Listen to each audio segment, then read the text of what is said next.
আসসালামু আলাইকুম প্রিয় বন্ধুরা।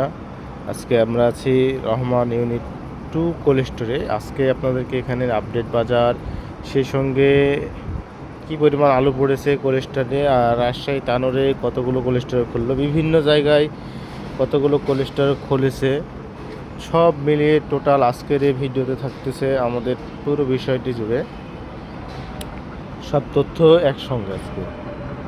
তো আশা করি সবাই ভালো আছেন। আমরা আপনাদেরকে চেষ্টা করব প্রত্যেকটি বিষয় তুলে ধরার আমাদের এই ভিডিওর মাধ্যমে। প্রথমেই জানিয়ে দিই এখানকার আজকের আলুর আপডেট বাজার। আজকে যে আলুগুলো পড়েছে বর্তমান, আজকে 17/5/2026।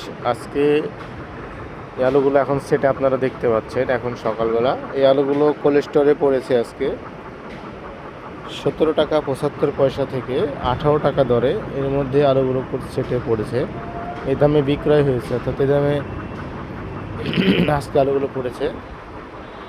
তারই পরিপ্রেক্ষিতে এটা হচ্ছে সাদা ডায়মন্ড আলু, আপনাদেরকে দামে একটু সুন্দর করে ভালোভাবে দেখায়। আর এই দামে চলছে লাল স্টিক আলু, চলছে 16 টাকা 75 পয়সা থেকে 17 টাকা দরে কিনে বেচা হচ্ছে লাল স্টিক আলু। বরাবরের তুলনায় কিন্তু লাল স্টিক আলু রাজশাহীতে তুলনামূলকভাবে দাম কম। এটা হচ্ছে রাজশাহীর অবস্থা। রাজশাহীতে মোটামুটি প্রায় সব কোল্ড স্টোরে কিন্তু আজকে আলু পড়েছে। আপনার রহমান স্পেশাল, ইউনিট 2, আলমা, বিসমিল্লা, যতগুলো কোল্ড স্টোর আছে প্রায় সব কোল্ড স্টোরে কিন্তু এখন আলু পড়ছে।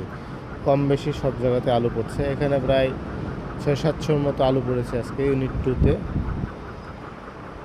তো আপনাদেরকে যে বিষয়টি জানিয়ে রাখি যে রহমান স্পেশালেও আলু কিন্তু এখন পড়ছে।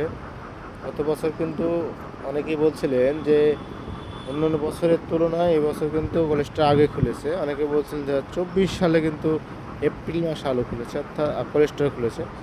সে তুলনায় দেখাচ্ছে যে এবছর কিন্তু কলেজটাগুলো অনেক আগেই খুলেছে, অন্যান্য বছরের তুলনায় আগে খুলেছে। আমরা আপনাদেরকে এবার জানিয়ে দেব রংপুরের আলু বাজার। রংপুরের আলু বাজার চলছে এখন 600 টাকা থেকে শুরু করে 650 টাকা 60 টাকা পর্যন্ত আলু বাজার চলছে।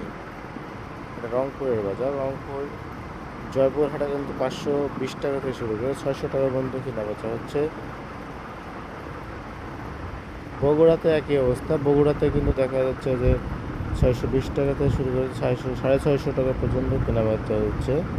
মুন্সিগঞ্জে কিন্তু অনেক সুন্দর একটি বাজার চলছে এবং গতবারের তুলনায় এবছর যে আলুগুলো বের হচ্ছে, আলুগুলোর চাহিদাটা অনেক বেশি।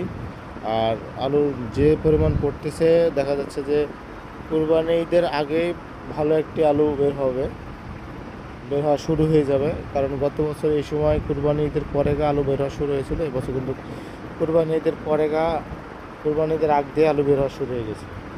অন্য বছর কুরবানি ঈদের পরে শুরু হয়েছিল, এবছর কুরবানি ঈদের আগে শুরু হয়েছে।